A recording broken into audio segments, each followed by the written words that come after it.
नमस्कार दोस्तों, स्वागत है आपके अपने YouTube चैनल पे। आज मैं आपके सामने लेके आया हूँ महामानव ज्योतिबा फुले की जीवनी और उसके इतिहास के बारे में। उनके जीवन में क्या क्या चीजें घटित हुई। तो मेरे पास एक किताब है, उसी के संदर्भ को लेते हुए मैं इस किताब की शुरुआत करता हूँ।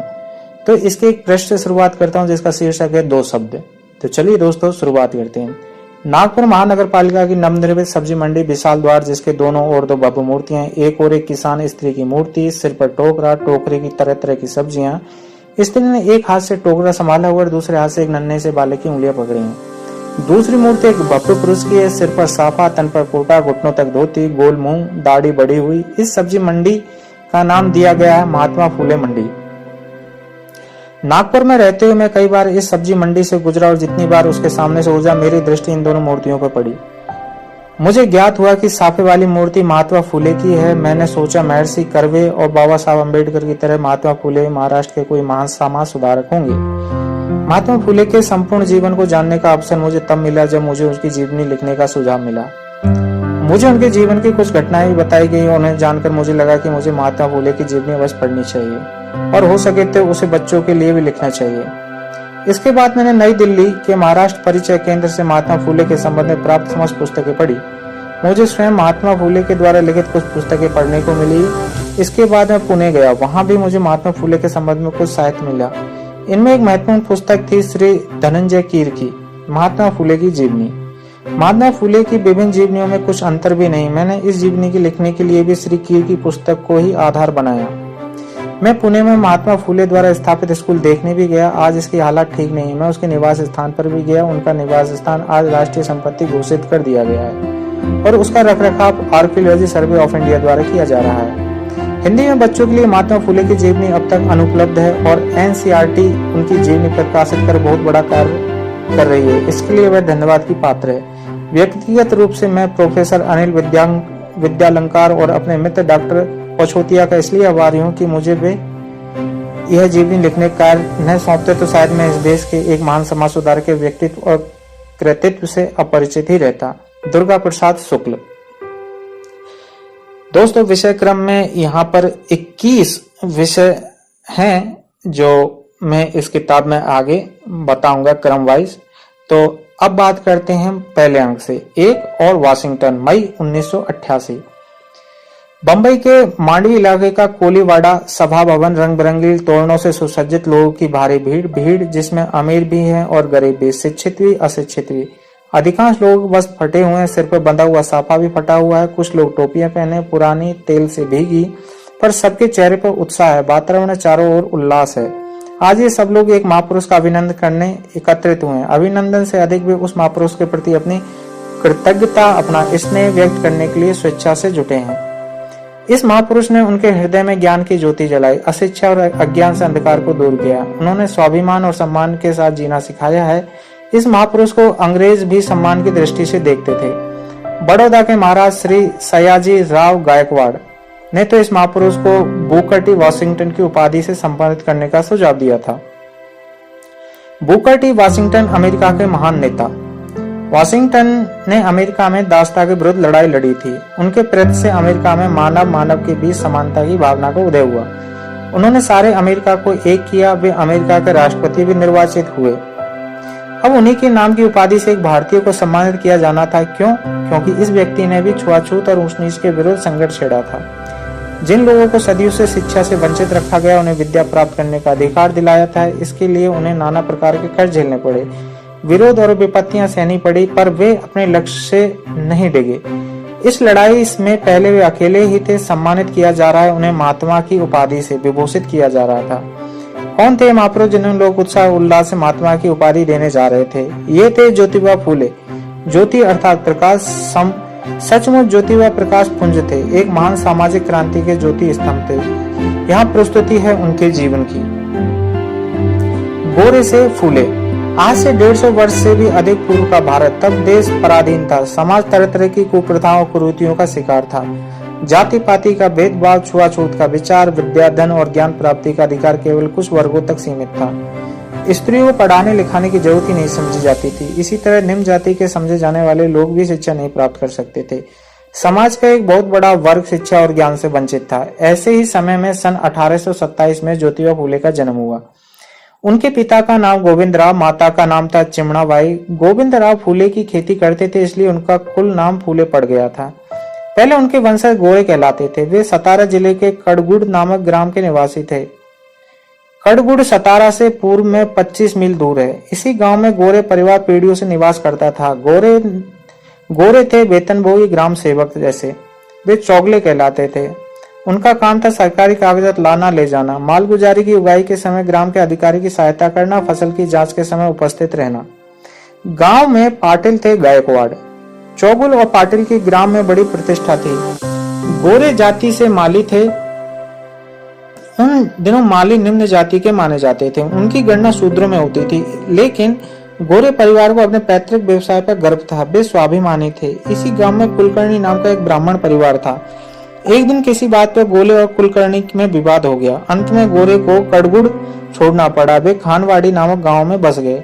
गोरे को जीवन यापन के लिए कुछ करना था। वे परिश्रमी थे। वे मेहनत मजदूरी करने लगे। शीघ्र ही उनकी स्थिति सुधर गई और खानवाड़ी में लोग उन्हें मानने लगे। यहाँ उनके एक पुत्र हुआ। उनका नाम रखा गया सेतिवा।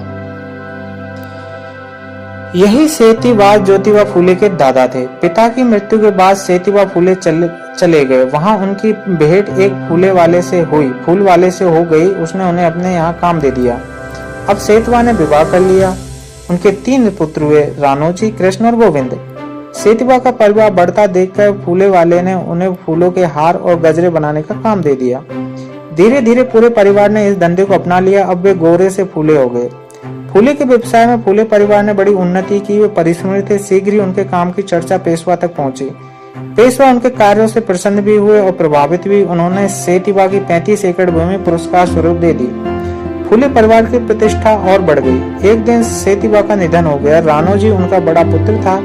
उनके पिता के नाम पर चढ़ी जमीन अपने नाम करवा ली। फिर एक दिन अपने छोटे छोटे भाइयों कृष्ण और गोविंद से घर से निकलवा दिया। दोनों भाई निराशित हो गए, लेकिन गोविंद राम ने हिम्मत नहीं हारी। उन्होंने अपनी मेहनत से पुणे में फूलों की एक दुकान लगा ली। पुणे के पास ही एक गांव था धन कवाड़ी। वहां जगाड़े कुल नाम वाला एक माली था। उसकी 2 बेटियां थी, चिमणाबाई और गोंडाबाई। पाटिल ने चिमणाबाई का विवाह गोविंदराव फूले से कर दिया और गोंडाबाई का हड़पसर के एक क्षीर सागर कुल में। गोंडाबाई की एक प्रतिभा संबंध बेटी थी, सगुणाबाई। बाद में यही सगुणाबाई ज्योतिबा फूले और उनकी पत्नी सावित्रीबाई की प्रेरणा बनी। गोविंद राम और चिमणाबाई के 3 पुत्र हुए। इनके पास थे राजा राम, गोंडीबा और ज्योतिबाई। यह ज्योतिबा आगे चलकर महात्मा फूले के नाम से ख्यात प्राप्त हुए।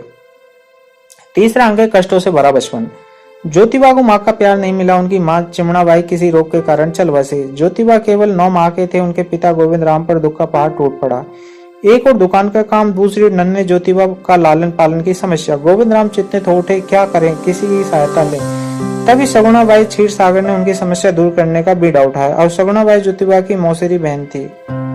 वे ज्योतिबा की माँ चिमणाबाई की बहन गोंडाबाई की बेटी थी। सगुणाबाई विधवा थी। मायके में भी उन्हें कोई सहारा देने वाला न था, पर वे साहसी थी, संघर्ष से जूझना जानती थी। उन्होंने जॉन नाम एक व्यक्ति के यहाँ आया की नौकरी कर ली। जॉन एक मिशनरी था। सगुणाबाई पढ़ी लिखी नहीं थी। उन दिनों लड़कियों की शिक्षा के लिए कोई शाला ही नहीं थी, इसलिए उन्हें पढ़ा लिखने की आवश्यकता ही नहीं समझी जाती। लेकिन क्या व्यक्ति केवल शाला में ही शिक्षा पाता है? जीवन भी एक पाठशाला होती है। व्यक्ति उससे भी बहुत कुछ सीखता है। सगुणाबाई ने जीवन की पाठशाला से बहुत कुछ सीखा। वे प्रतिभा संपन्न थी। मिशनरी जॉन के घर उसके बच्चों की देख रेख कर सगुणाबाई थोड़ी थोड़ी अंग्रेजी बोलने और समझने लगी। इन्हीं सगुणाबाई ने एक दिन अपने मौसा गोविंद राम से कहा, आप चिंता न करें, ज्योतिबा का लालन पालन मैं करूंगी। गोविंद राम के मन की अभिलाषा पूरी हो गई। उन्होंने नन्हे ज्योतिबा को सगुणाबाई को सौंप दिया। सगुणाबाई ने ज्योतिबा को माँ जैसा प्यार दिया। यूं वे भी नन्हे शिशु की मौसेरी बहन भी थी। स्वयं महात्मा फूले के शब्दों में माँ जैसा दूसरा देवता नहीं, लेकिन जिसने मुझे जन्म दिया उसकी मुझे याद नहीं। मेरे जीवन की यही कमी सगुणाबाई ने पूरी की। उसकी कामना थी कि मैं बड़ा फादर बनूं। न जाने क्यों वह मुझे ज्ञान बोध कराती थी। बचपन में तो उसकी ममता से मेरी सेवा शुश्रूषा की कभी न घटने वाली ज्ञान संपत्ति उसी ने मुझे दी थी। धन्य है मेरी आओ। मिशनरी जॉन के बच्चों के साथ साथ सगुणाबाई ने ज्योतिबा की भी देखरेख की। ज्योतिबा का इन्हीं अंग्रेजी बच्चों के बीच विकास होने लगा।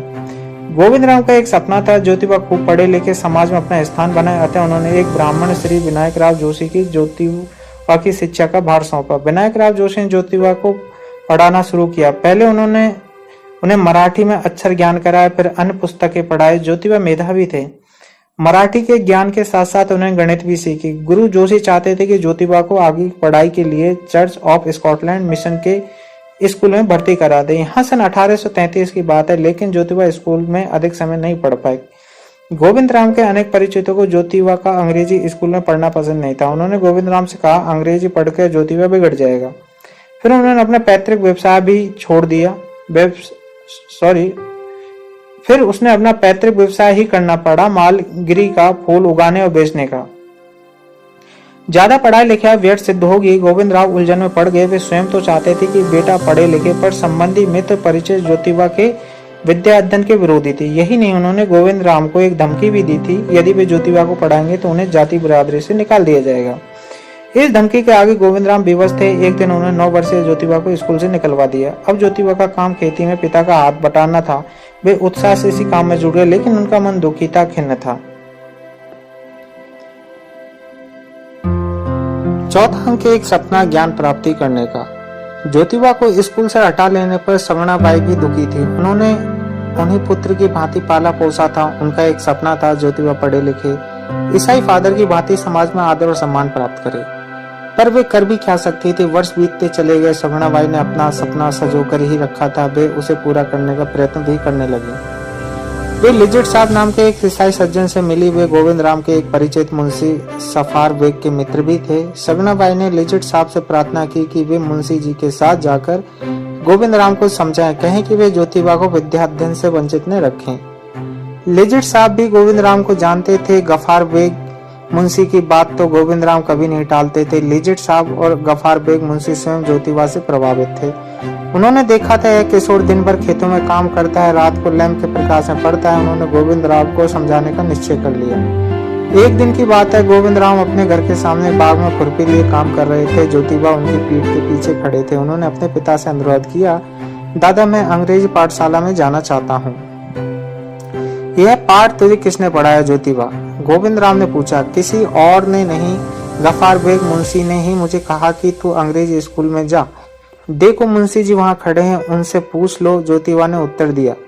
गोविंद राम ने बाग के द्वार की ओर देखा। वहां सचमुच गफार बेग मुंशी खड़े थे, हंसते हुए। गोविंद राम ने ज्योतिबा से कहा, अरे बेटा तू मराठी तो अच्छी तरह लिख लेता है, वही काफी है कि नहीं?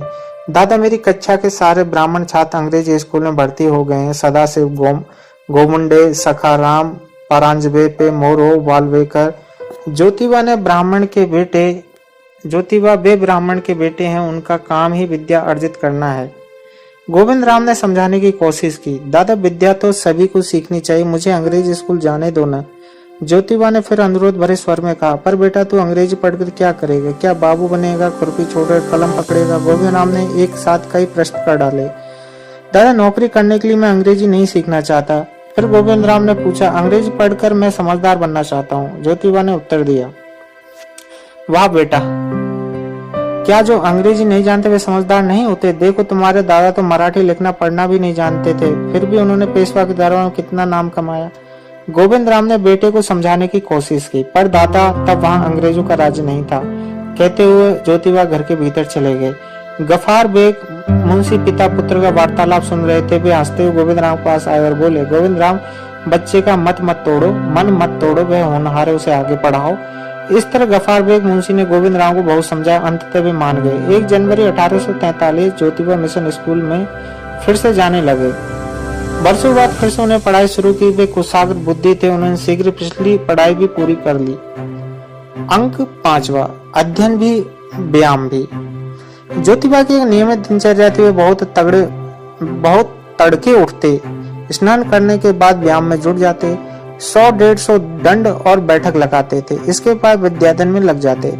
पढ़ाई करने के बाद वे बाग में पिता के साथ काम करते, फिर भोजन कर शाला की राह पकड़ते। कक्षा में गुरुजी जो भी पाठ पढ़ाते उसे ध्यानपूर्वक सुनते और पढ़ते। शाला से लौटने के बाद शाम को वे आसपास बच्चों को एकत्र कर खेल कूदते थे, कभी खो खो, कभी आट्टा पट्टिया और कभी कुश्ती।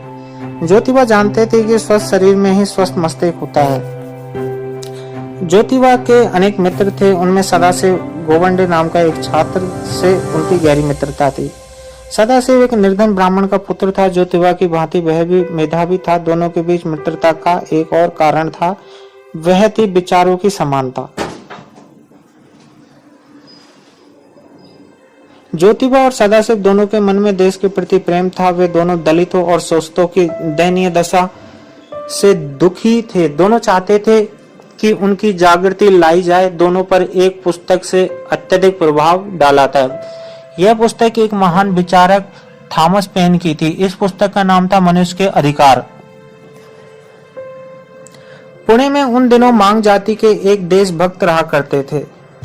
उनका नाम था लहूजी बुआ। सभी लोग उन्हें गुरुजी संबोधन कर आदर देते थे। लहूजी बुआ युवकों को तलवार, भाला और पट्टा चलाना सिखाते थे। वे उन्हें देश प्रेम की भावना भी जगाते थे। इन्हीं लहूजी बुआ के शिष्य थे प्रसिद्ध क्रांतिकारी वासुदेव बलवंत फड़के। उन्हें महाराष्ट्र में अंग्रेजी शासन के खिलाफ सशस्त्र क्रांति करने का प्रयत्न किया था। ज्योतिबा ऐसे क्रांतिकारियों के गुरु लहूजी बुआ के शिष्य थे। उन दिनों पुणे में दो तरह के विचारों के लोग थे। एक थे धर्म और रूढ़ियों में बंधे हुए, वे स्वयं को श्रेष्ठ तथा निम्न जाति के लोगों को अछूत समझते थे। दूसरे वे जो आधुनिक विचारों से प्रभावित थे। इनमें अनेक ब्राह्मण भी थे। अपने कट्टर दृष्टिकोण के कारण रूढ़िवादी लोग आधुनिक विचारों के लोगों को हेय समझते थे। उनकी दृष्टि में मिशन स्कूल में पढ़ना पाप और धार्मिक अपराध था, अपने धर्म से भ्रष्ट होना जैसा था, आदि आदि। पर नए विचारों वाले लोगों को उनके विरोध की तनिक भी परवाह नहीं थी। ऐसे युवकों में अनेक प्रतिभा संपन्न ब्राह्मण छात्र भी थे, लेकिन वे निर्धन थे। वे अछूत समझे जाने वाले युवकों से मिलते जुलते थे, उनसे गहरी मित्रता रखते थे। अंक 6, अंतर कथनी और करने का। ज्योतिबा फुले के कई ब्राह्मण मित्र भी थे। उनमें दो के साथ उनकी बड़ी मित्रता थी। इनके नाम थे सखाराम यशवंत पराजपे और मेरो विठल वलवेकर। इस मित्र मंडली को क्रांति से लगाव था। वे अंग्रेजों को देश से बाहर करना चाहते थे। ये मित्र विदेशी क्रांतिकारी विचारकों की पुस्तक पढ़ते थे, उनके आदर्श और उनके विचारों पर चिंतन और मनन करते थे। एक रात की बात है, ज्योतिबा गुरुजी लहूजी बुआ के साथ उनके घर लौट रहे थे। उनके सगे गोमटे और परांजवे भी थे। वे एक पहाड़ी पर तलवार पटा चलाने का अभ्यास करने गए थे। राह में ज्योतिबा ने लहूजी बुआ से जॉर्ज वॉशिंगटन की जीवनी पढ़ने के लिए मांगी। वे बोले घर चलकर ले लो। गुरुजी के घर के पास पहुंचकर परांजवे और गोमटे ने उनसे विदा ले ली। ज्योतिबा को पुस्तक लेने लहूजी बुआ के साथ जाना था। घर के पास पहुंचकर लहूजी बुआ ने पुकार कर कहा, यह मुंह जरा मेरी पुस्तक का थैला तो लाना। कुछ ही पलों में एक 10 बरस की लड़की पुस्तकों को एक थैला लेकर बाहर आई। उसका सिर घुटा हुआ था। ज्योतिबा के हृदय को आघात पहुंचे। इतनी छोटी सी बालिका और विधवा। उन्होंने पूछा, गुरुजी यह कौन है? यह मेरी बेटी यमु है। विवाह के 10 दिन बाद ही इसका पति नहीं रहा। 10 दिन नहीं बाबा, 8 दिन। यमु ने सहज भाव से पिता की बात काटी। पिता ने उसकी ओर घूरकर देखा। तभी ज्योतिबा ने कहा, गुरुजी इसका दूसरा विवाह क्यों नहीं कर देते? छी छी, गुरुजी ने तत्काल घृणा से कहा। दोबारा यह बात भूल से भी नहीं कहना। ज्योतिबा विचलित हो उठे, बोले, पर गुरुजी ऐसा क्यों? इसके बाल विधवा है ना। धर्म की आज्ञा के अनुसार विधवा केस नहीं रख सकती, गुरुजी ने कहा।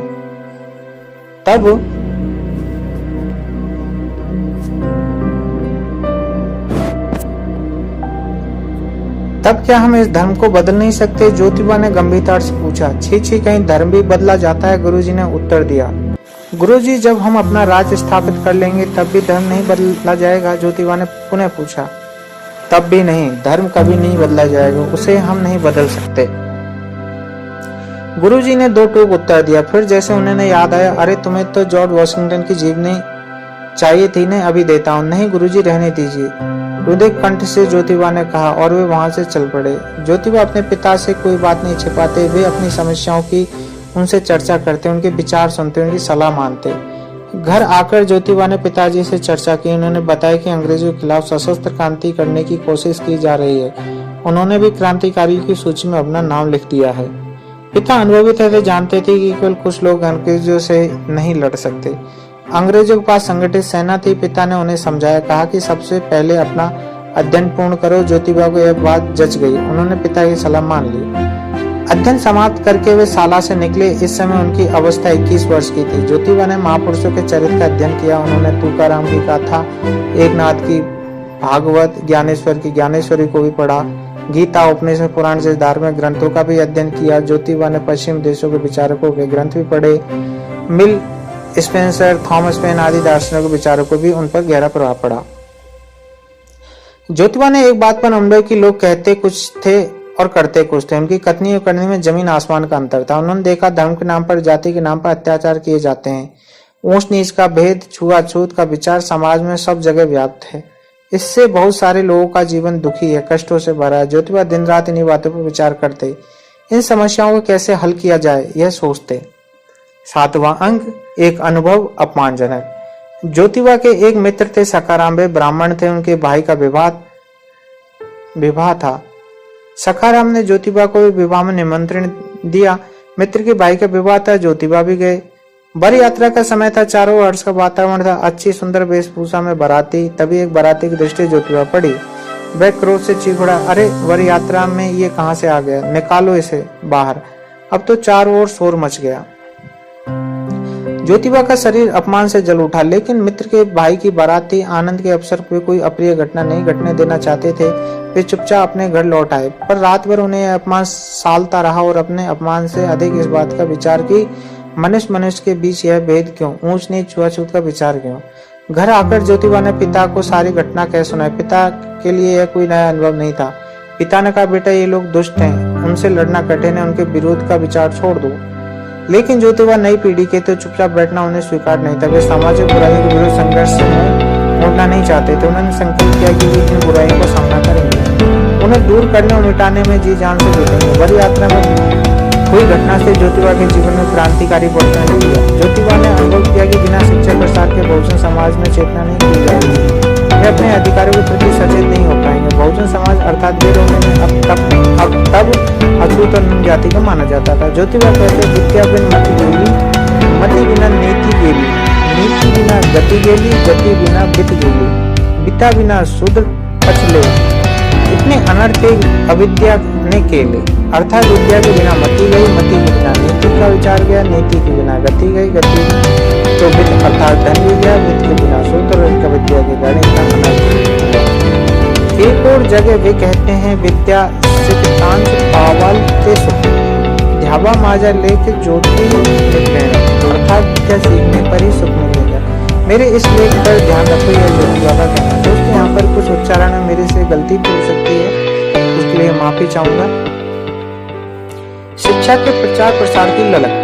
ज्योतिबा बहुजन समाज में शिक्षा का प्रसार करना चाहते, पर कोई उपाय नहीं सूझ रहा था। अचानक घटना घटी और ज्योतिबा को नया रास्ता दिखाई दे गया। ज्योतिबा के गणेश मिश्र सदाशिव बोबडे शिक्षा पूरी करने के बाद सदाशिव इनामी कमीशन में काम करने लगे थे। उनका तबादला अहमदनगर हो गया। वहां वे जज के कार्यालय में कार्य करते थे। एक दिन ज्योतिबा मित्र से मिलने गए। उन दिनों अहमदनगर में अनेक मिशनरी स्कूल थे। वहां अमेरिकन मिशन की ओर से कन्या पाठशालाएं थी। कुमारी फर्रार नाम की एक स्वयं सेविका इन स्कूलों की देखरेख करती थी। ज्योतिबा उन स्कूलों को देखने गए। वे सदाशिव के साथ साथ कुमारी फर्रार से मिले। कुमारी फर्रार ने दोनों मित्रों को प्रतिभावान पाया। देखा कि वे कुछ करना चाहते हैं। उन्होंने लगा मित्रों से भारतीय स्त्रियों की दुर्दशा के बारे में बात की। उन दिनों स्त्री शिक्षा के बारे में कोई ध्यान नहीं देता। शिक्षा के बिना स्त्रियों का मानसिक विकास नहीं हो पाता था। कुमारी फर्रार ने ज्योतिबा को नारी शिक्षा का महत्व समझाया। कुमारी फर्रार के विचारों से ज्योतिबा बहुत प्रभावित हुई। मन ही मन उन्होंने एक संकल्प भी कर लिया। उन्हेंने निश्चित किया कि वे पूना में स्त्रियों के लिए एक पाठशाला स्थापित करेंगे। 1 जनवरी सन 1848 में भारत में स्त्री शिक्षा के इतिहास में एक महत्वपूर्ण तिथि। ज्योतिबा ने इसी दिन पुणे में लड़कियों के लिए एक पाठशाला खोली है। शाला तात्या साहब खोली। तात्या साहब ब्राह्मण थे, परोपकारी स्वभाव के। उनके मन में सबको प्रति दया थी, ममता थी, उदार वे भी स्त्री शिक्षा के महत्व को समझते थे। स्त्री शिक्षा को पुण्य कार्य समझते थे। उन्होंने कन्या पाठशाला के लिए अपनी अमूल्य खुशी यही नहीं पाठशाला शुरू करने के लिए उन्होंने ज्योतिबा को 101 रुपए विधि और प्रति मास 5 रुपए चंदा देने का वचन दिया। उन दिनों 5 रुपए की बड़ी कीमत थी। अब समस्या थी इस पाठशाला के छात्राओं की। ज्योतिबा ने अपनी पत्नी सावित्री देवी फूले का छात्रा के रूप में नाम लिखवाया। वे शाला की पहली छात्रा थी। उसके बाद ज्योतिबा ने अपने मित्रों से बात की, उनसे अपनी बेटियों को पाठशाला में भेजने का अनुरोध किया। फलतः पाठशाला में 6 लड़कियों ने आना शुरू किया। इन 6 लड़कियों में 4 ब्राह्मण परिवार से थी, एक गडरिया और एक मराठा जाति की थी। शुरू में तो इन लड़कियों का अभिभावक उन्हें पाठशाला में भेजने से डरते थे। इसका कारण भी था ज्योतिबा की इस पाठशाला का विरोध शुरू हो गया। विरोध करने वाले कुछ ब्राह्मण ही थे। वे इस धर्म विरोधी कार्य मानते थे, पर ज्योतिबा ने इन लड़कियों के अभिभावक को समझाया। उन्होंने स्त्री शिक्षा का महत्व बताया और वे मान गए, अपनी बेटियों को स्कूल में भेजने लगे। दोस्तों, यहाँ पर 9वां अंक विरोध की परवाह, इसको मैं कंटिन्यू रखूंगा। आपके कमेंट्स का इंतजार है। आप इस किताब को और कितना आगे ले जाना चाहते हैं वो आपके कमेंट्स और आपके रुचि के ऊपर निर्भर करता है। मैं इसका अगला अंक आपके कमेंट्स के आधार पे आगे लेके आऊंगा। मिलते हैं एक और वीडियो में। अगर वीडियो अच्छा लगा तो लाइक कीजिए, कमेंट्स कीजिए, चैनल को सब्सक्राइब कीजिए।